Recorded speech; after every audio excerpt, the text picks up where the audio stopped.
And if you like this video, don't forget to give thumbs up, subscribe, and thank you for watching. Oke, sekarang waktunya filming reading vlog.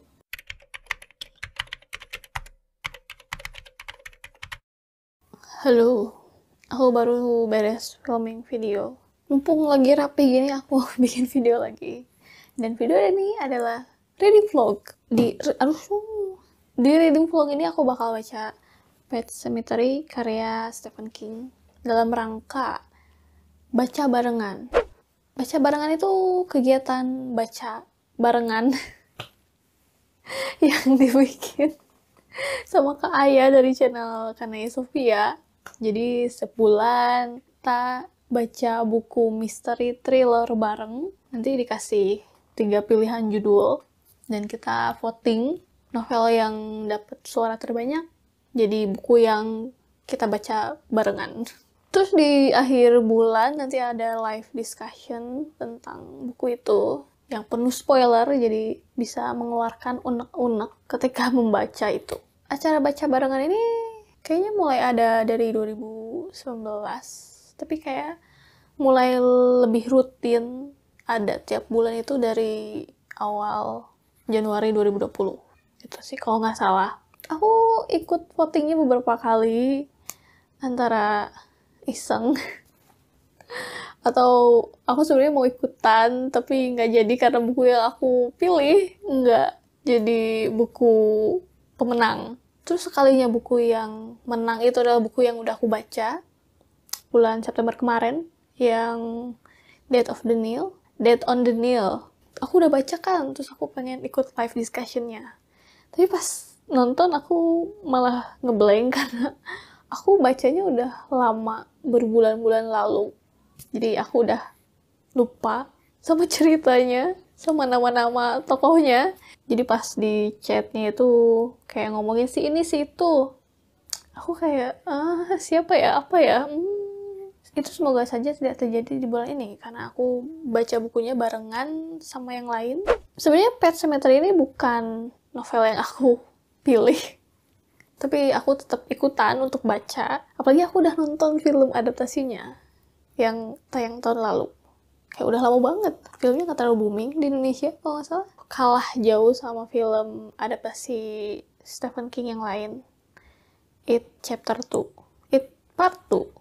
Terus di Twitter aku lihat ada akun yang bahas film, tapi lupa nama akunnya apa. Terus menduga filmnya flop di sini tuh karena penonton Indonesia kurang suka gitu. Kalau horornya tuh sesuatu yang gaib, yang abstrak, nggak jelas gitu ngelawan apa.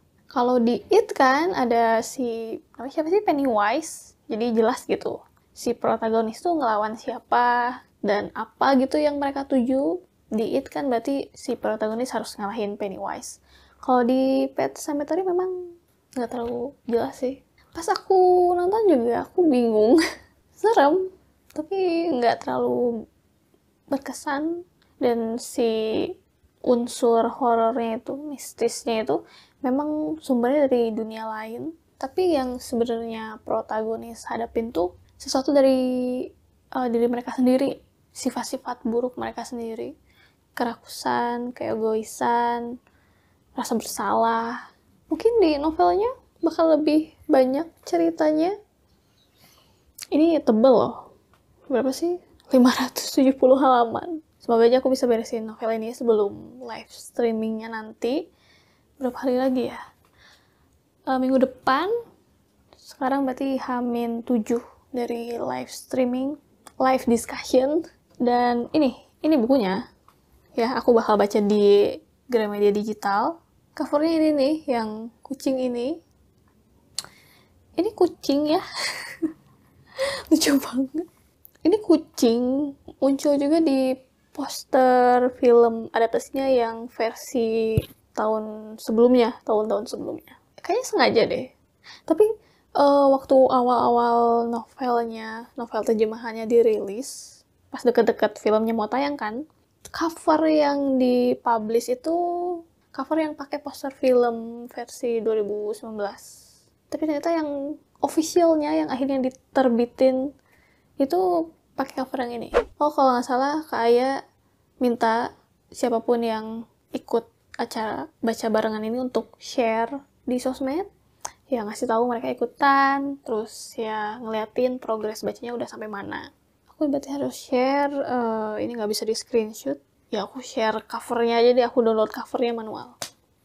Tapi aku akan baca sekarang, aku mau makan dulu. Baru beres bikin thumbnail buat video. Yang mana ya?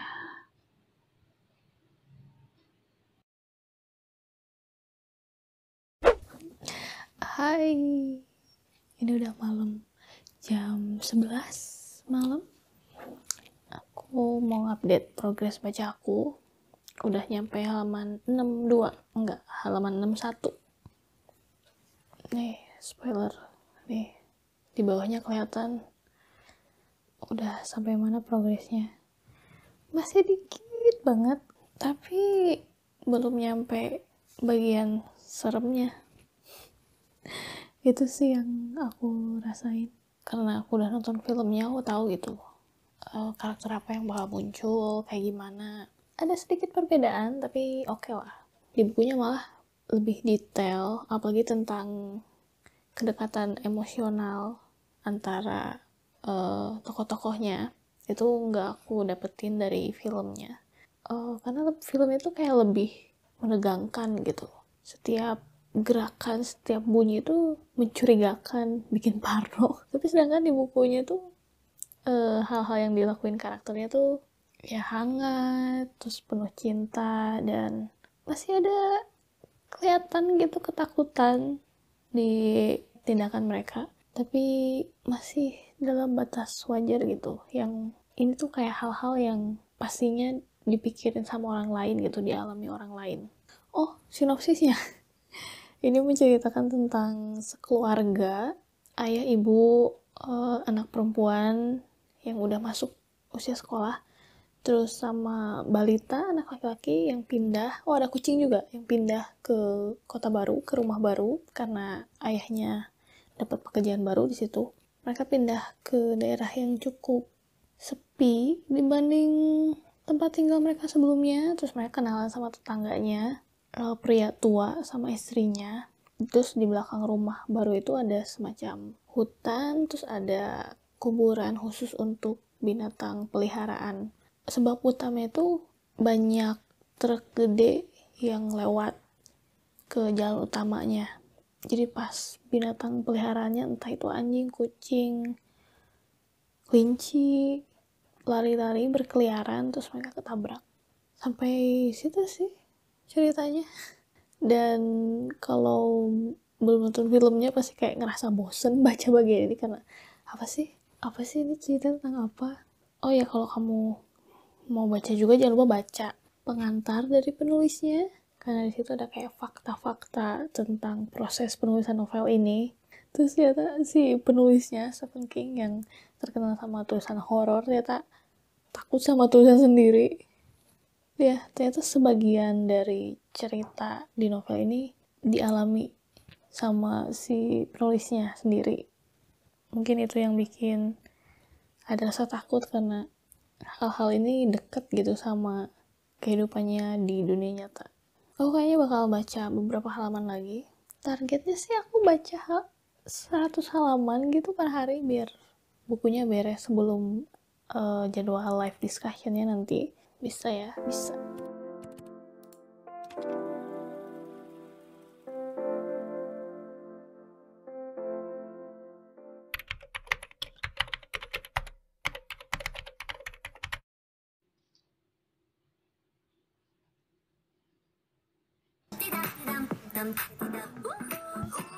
Oh, jangan pakai kacamata.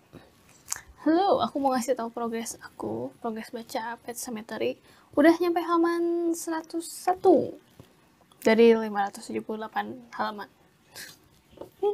Oke lah, oke. Ceritanya agak ngebosenin. Soalnya chapter atau pembahasan tentang Pet Sematary udah beres, terus pindah ke topik yang lain nih. Tapi ini salah satu topik yang apa ya, yang bakal jadi salah satu pemicu konflik. Jadi nanti ada Pet Sematary, ada ini, ada itu, terus jadilah konflik utama. ya ini kayak mulai dari awal lagi gitu, dan kayak nggak berhubungan sama si Pet Sematary, jadi kerasanya agak bosen. Untuk ingat-ingat lagi, aku bahkan baca sinopsisnya di Wikipedia, rangkuman ceritanya, dan aku baru tahu ternyata versi filmnya itu ternyata punya 2 ending, satu yang dirilis ke bioskop sama satu alternate ending. Aku lebih suka yang ending kedua itu sih, dan komen-komennya juga bilang mereka lebih suka yang itu. Katanya ini itu kayak ngasih kesimpulan yang gak jauh beda sama ending di novelnya.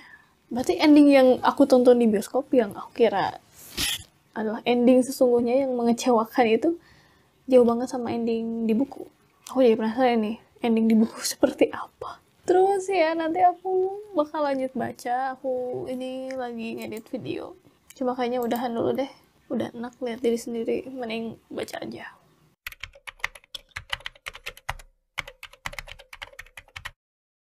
Hai, aku mau ngasih lihat progres aku. Oh ya, di luar hujan. Dari sore sampai sekarang jam 8:30. Dan nggak tahu, jadi pengen diem selimutan dan baca buku. Jadi aku baca lumayan banyak nih. Sekarang udah nyampe halaman 236. Ini progresnya yang bawah nih. Aduh, nggak fokus.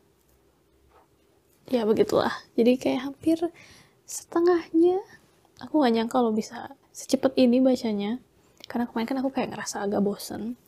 Tapi di sini ceritanya udah mulai ke apa ya, balik lagi ke Pet Sematary-nya. Bahkan melewati spoiler bukan ya? Udah, aku kayaknya mau ngomongin spoiler aja. Soalnya kemarin aku berusaha untuk nggak ngasih spoiler, terus malah jadi kayak muter-muter ngomongnya. Jadi sini si kucingnya mati, terus Jude ngasih tahu kekuatan dari Pet Sematary. Louis nguburin si kucing itu jauh ke dalam Pet Sematary, ke puncak gitu, dan kucingnya hidup lagi. Pas nonton film dan pas baca buku ini, nggak suka banget sama tindakan Jude untuk ngajak Louis ke tempat itu dan ngebangkitin kucing yang udah mati. Dia nggak ngasih tahu gitu apa yang bakal kejadian setelah kucingnya dikubur.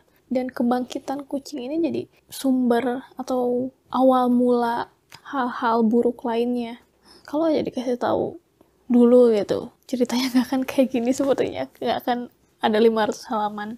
Kemarin kan sebenarnya aku ngomongin tentang Victor Pascal, gimana dia kayak memperingatkan si Louis biar nggak ke tempat itu. Aku masih bingung nih kenapa dia nyampein pesan itu. Padahal kan dia nggak ada hubungan apa-apa sama Louis. Mungkin bakal ada alasannya nanti. Dan oh ya, balik lagi ke si Jude. Hey Jude. Di sini dia ngasih alasan kenapa dia ngajak Louis sih ke sana. Katanya dia ngasih lihat kalau ketika si kucingnya balik lagi nggak akan jadi kucing yang sama, dan kemungkinan bikin anaknya Louis berpikir ini kucing nyebelin banget, kenapa nggak mati aja gitu. Dan itu jadi kayak ngajarin kematian yang sesungguhnya gitu. Tapi sebenarnya alasan Jude ngajak Louis itu dia kayak pengen berbagi rahasia aja gitu. Dia nggak mau nanggung rahasia yang dia tahu sendiri, kayak harus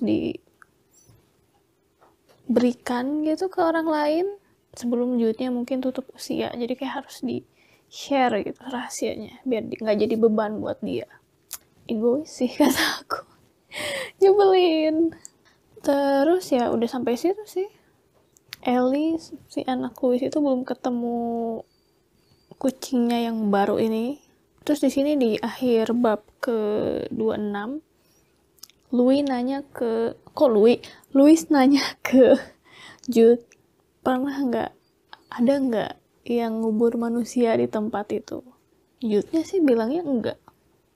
Kayak jangan ngomong yang aneh-aneh deh, tapi kayaknya pernah. Dan ini jadi kayak foreshadowing atau kayak nge-set up konflik berikutnya, karena spoiler lagi atau udahlah, karena ya nanti kan Louis nguburin anaknya ya di sana juga. Kalau di versi film 2019 yang mati ketabrak itu Ellie yang anak perempuan, anak pertama. kayaknya nggak ngaruh ya, maksudnya siapapun yang meninggal, tapi cocok gitu ketika Ellie yang meninggal karena pertama kan kucingnya, terus sekarang dia. Kenapa bukunya milih Gage, si anak balita itu? Efek yang beda gitu, aku pengen lihat di bukunya. Aku sih targetnya mungkin semoga bisa paling nggak nyampe 300 halaman malam ini. Jadi kayaknya ini bakal beres sebelum live discussionnya. Aku pikir aku bakal struggle gitu untuk nyari waktu buat baca buku ini, ternyata enggak terlalu. Oke, semangat.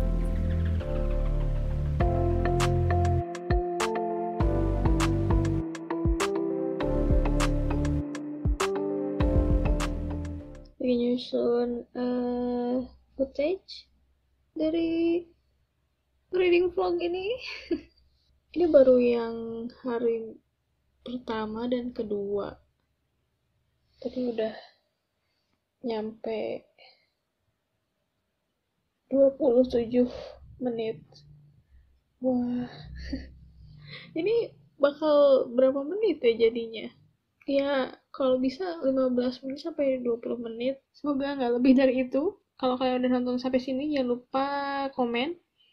Komen emoticon ini di bawah, biar aku tahu.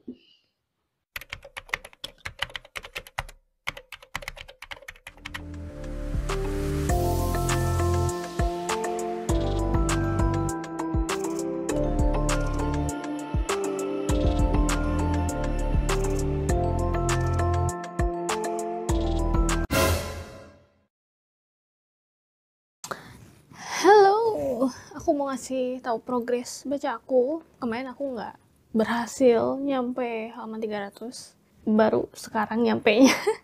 Dan aku kaget dong. Apa ya? Pertama pas tadi mati lampu. Itu gara-gara ada cicak nyenggol kabelnya. Terus ternyata ada beberapa bagian di novel ini. Aku kaget pas nge-swipe halamannya terus ada muncul ini. Kelihatan? Bagian kedua terus ada mata kucing. Aku kaget banget. Ini udah nyampe halaman 317 dan sebentar lagi bakal ada kematian yang mengubah segalanya. Ya, kematian Gage. Dia ketabrak truk gitu. Pokoknya setelah kematian anak itu semuanya jadi kacau aja. Mungkin nanti bakal kerasa cepet ceritanya karena penasaran. Mungkin juga enggak karena akunya takut. Mungkin nggak nyampe halaman 400 malam ini. Ini belum jam 9 sih, tapi aku harusnya ngedit video. Dan juga mulai ngedit vlog ini gitu. Biar nanti nggak numpuk. Dan aku nggak lupa gitu sebenarnya aku nyeritain apa dan ngapain aja. Dan aku juga pengen video ini naik pas hari Minggu setelah live discussion. Jadi kalau bisa nanti hari Minggu tinggal ngedit dikit. Kayaknya coba ngedit dulu. Atau enggak paling enggak sekarang transfer dulu file yang ada di sini. Soalnya kayaknya memorinya udah mau penuh.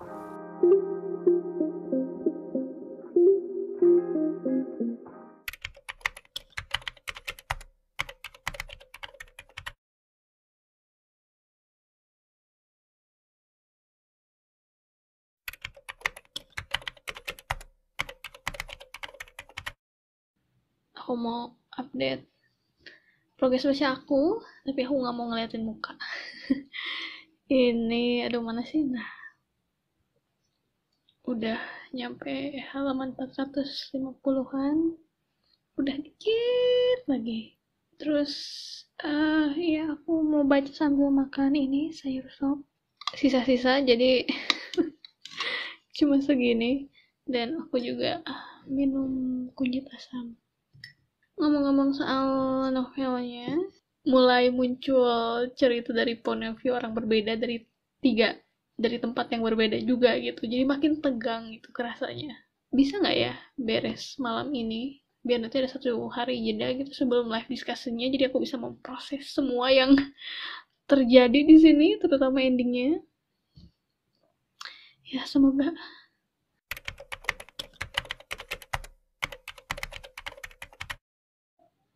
Aku mau ngasih tahu progres baca aku. Aku nggak fokus ya. Fokus. Nah, dikit lagi. Tinggal 70-an halaman. Terus kok kepencet. Terus aku lagi mau dandan nih, mau siap-siap bikin video. Ya, ini tempat peniti. Dan biasanya sambil makeup aku nonton YouTube. Apa ya? Biasanya aku nonton komentar gitu sih. Nanti aku lihat aja yang muncul di recommendation aku apa. Biasanya lama milihnya sih daripada nontonnya. The writers, the actors in a show to walk away from something that they've been so heavily involved in for multiple years, especially when the Action! Hai, welcome back di video kali ini. Ini lagi hujan lumayan gede, semoga suara aku tetap kedengar.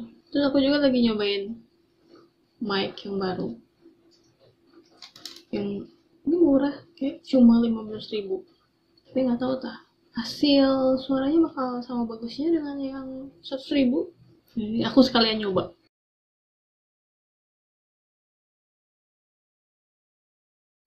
Terus aku juga mau ngasih tahu progres baca aku kemarin. Kapan sih terakhir kali aku ngupdate? Tadi pagi. Aduh, ini koneksi. Karena hujan kali ya. Sekarang udah nyampe. Nggak jauh beda. Kayaknya aku nggak lanjut baca deh. Aku belum lanjut baca lagi. Masih kayak tadi pagi, nggak jauh beda. Padahal ini sebenarnya bagian yang sangat menegangkan. Bisa dibilang kayak puncak ceritanya. Tapi entah kenapa aku malah nggak semangat gitu baca. Malah jadi kesel gitu. Karena ini kejadiannya dalam waktu masih satu hari yang sama dengan 3 point of view yang berbeda, semuanya diceritain, jadi kayak lambat gitu kerasanya. Sedangkan aku pengen cepet beres gitu. Cepetan dong, tinggal gali kuburan, masukin, terus dia bangkit lagi, kacau, udah aja. Kenapa lama banget? Padahal masa-masa ini, masa-masa bukunya beres ini sangat aku tunggu gitu. Ini malas bukan karena misalnya kayak nggak rela bukunya habis, justru aku pengen cepet beres gitu, tapi nggak suka bagian ini. Tapi aku berharap bisa beresin ini malam ini. Nanti mungkin. Tadinya aku pengen ngerekam reaksi aku pas baca endingnya, tapi sekarang Korea udah males. Segitu aja kali update-nya. Nah sekarang aku mau siap-siap buat bukan baca, tapi ini apa sih, training design internship BookTube Indonesia, dimana beberapa member BookTube ID belajar desain bareng. Ini udah masuk minggu keempat. Aku mau download materinya dulu.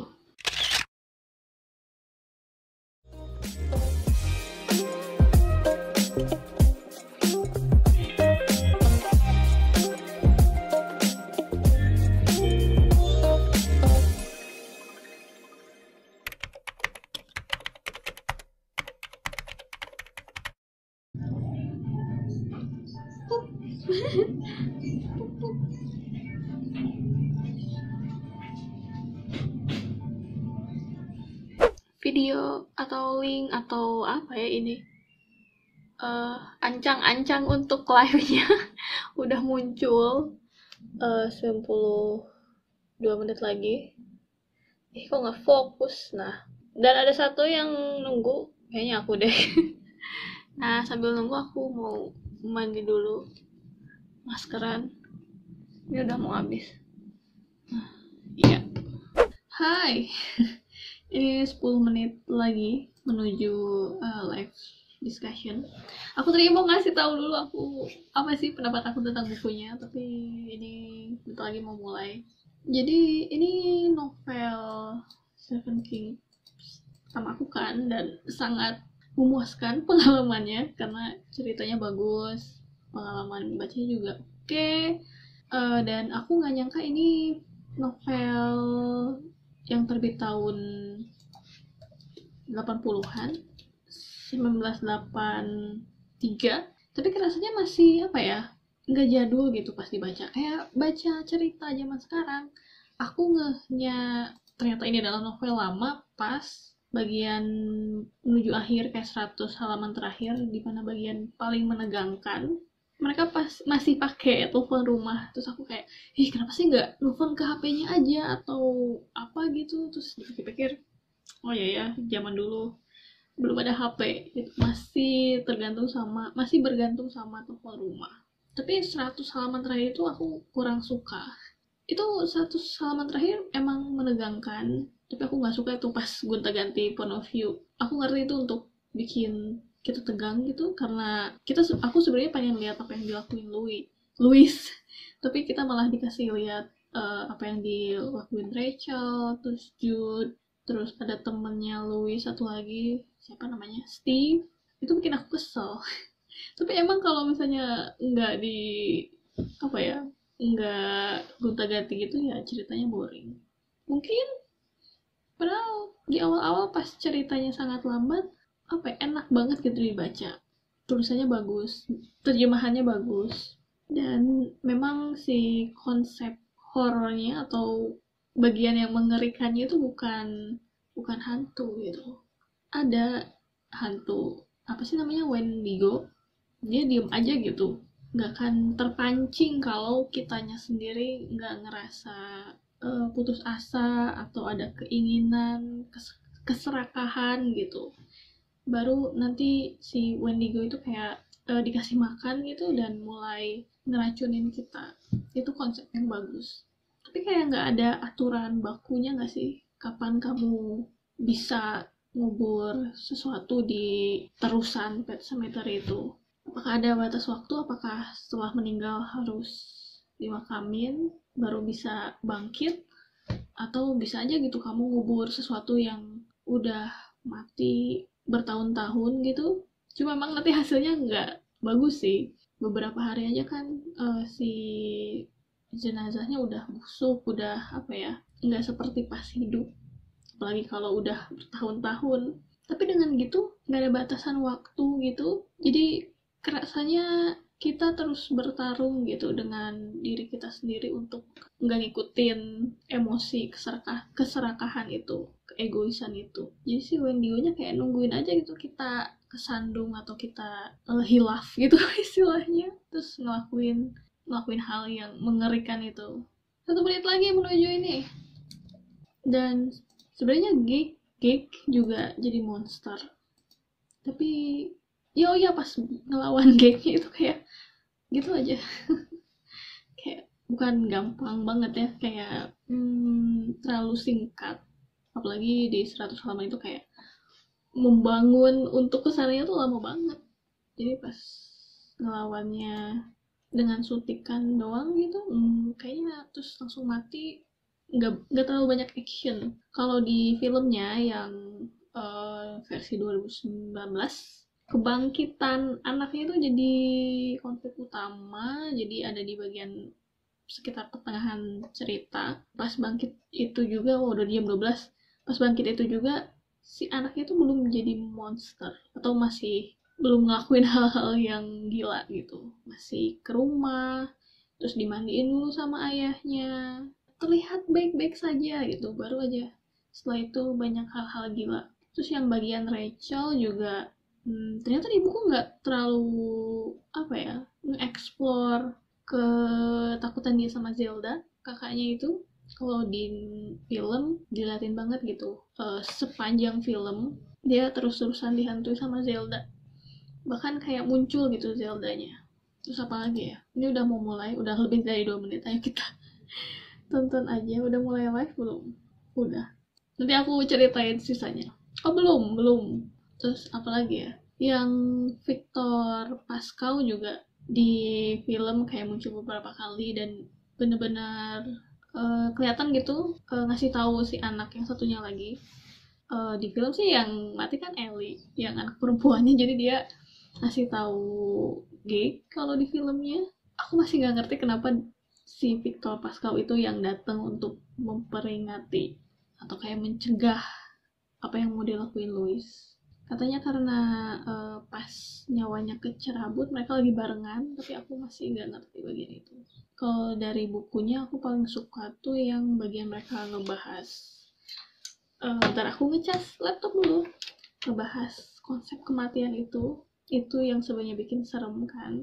Gimana dia ngejelasin ke anaknya, terus gimana orang-orang di keluarga itu kayak ngalamin kejadian itu di versi mereka masing-masing.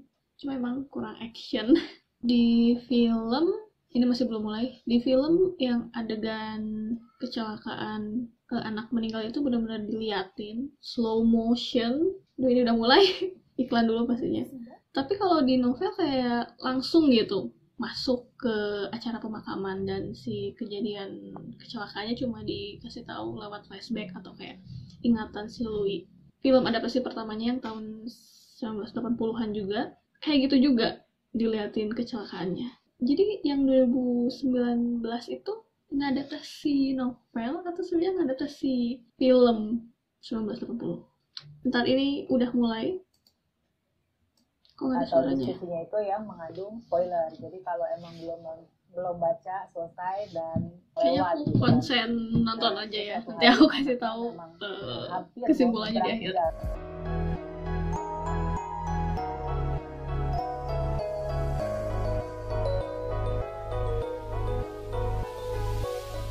Hai, aku udah beres ikut live discussion yang baca barengan Pet Cemetery di channelnya Kak Sophia.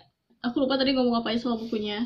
Yang jelas aku suka, dan live diskusinya juga seru karena bisa lihat pendapat orang lain dan banyak hal baru, banyak hal yang nggak aku perhatiin sebelumnya dan disebutin sama orang lain. Ternyata pembaca lain sangat tertarik dan fokus sama perkuburan yang terusannya Pet Sematary itu, sampai ngomongin evil force, good force yang kayak memandu orang-orang tokoh-tokoh di novel ini. Aku nggak sampai ke situ mikirnya, aku bener-bener mikirin soal kematian dan gimana Louis ngadapin itu, dan ini bisa terjadi ke siapa saja. Itu yang aku dapat dari novelnya. Ternyata banyak hal lain, dan ada juga yang bilang novel-novel Stephen King tuh kayak ada universe-nya sendiri. Jadi mungkin untuk mengerti tentang siapa Victor Pascal dan kenapa dia yang memperingatkan Louis, mungkin harus baca The Shining atau novel-novel Stephen King lainnya. Dan satu hal yang aku sadari pas diskusi yang soal Jude kayak ngewarisin rahasia perkuburan itu ke Louis, sama seperti pas dia dapetin informasi itu pas dia kecil, dan orang yang ngasih taunya semacam gelandangan kalau nggak salah, siapa namanya ya, setelah dia nganterin Jude kecil itu dianya meninggal, dan di kejadian Louis Jude-nya meninggal, dia survive, dan nggak tahu dia bakal ngewarisin informasi itu. Kayaknya hampir kejadian deh kalau misalnya Steve itu ngebantu Louis, tapi enggak. Gimana ngewarisinnya? Mungkin karena ada Rachel yang kemungkinan besar ngebunuh Louis, atau memang rahasianya bakal berhenti di situ. Itu yang jelas pengalaman baca yang menyenangkan karena berasa baca bareng yang lain, terus diskusinya juga oke. Kayaknya cuma 1 jam tapi sangat padat. Oh ya, dikasih tahu juga pilihan buku untuk acara baca bareng bulan depan, dan salah satunya aku punya versi e-booknya The Life We Bury. Aku kemungkinan baca juga bulan depan, tapi aku nggak akan bikin reading vlognya. Kalian bisa mampir ke channelnya Kak Sophia untuk mungkin ikutan voting untuk ikut baca barengan bulan depan, dan juga mungkin nonton live discussion sebelumnya masih bisa diakses itu. Jangan lupa klik like, subscribe untuk video seperti ini di masa mendatang, and thank you for watching.